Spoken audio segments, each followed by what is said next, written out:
Selamat siang, saya Alvaro akan mewartakan sebuah berita yang berjudul Tragedi Kemanusiaan di Nigeria.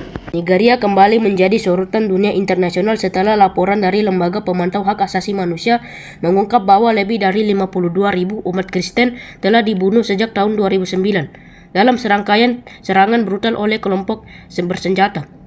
Tragedi ini mencerminkan krisis kemanusiaan yang mendalam dan mengangkat kembali isu kebebasan beragama serta perlindungan terhadap kelompok minoritas di negara tersebut. Jumlah korban tewas mencapai 52.250 jiwa dengan ribuan gereja dan sekolah Kristen dihancurkan atau dibakar habis. Serangan ini sebagian besar dilakukan oleh kelompok militan seperti Boko Haram dan ISIS West Afrika yang beroperasi di wilayah utara dan tengah Nigeria. Selain pembunuhan, sekitar 60.000 umat Kristen lainnya dilaporkan mengalami penculikan, penyiksaan, dan pengusiran dari kampung halaman mereka.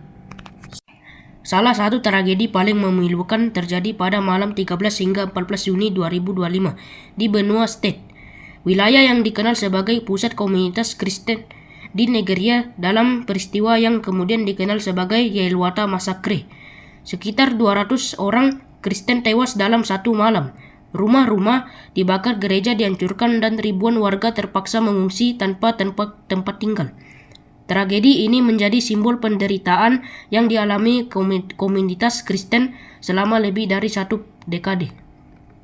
Pemerintah Nigeria sendiri membantah bahwa kekerasan ini bersifat sistematis atau ditunjukkan secara khusus kepada kelompok agama tertentu.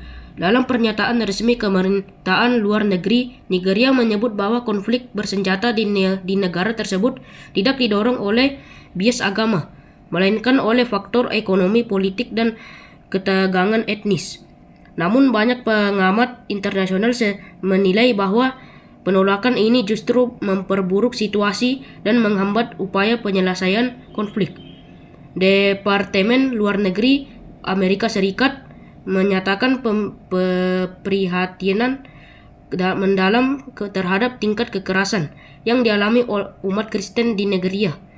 Pemerintahan Trump bahkan mengangkat isu ini ke level diplomatik tertinggi dan mendesak pemerintahan Nigeria untuk mengambil langkah konkret dalam melindungi komunitas rentan.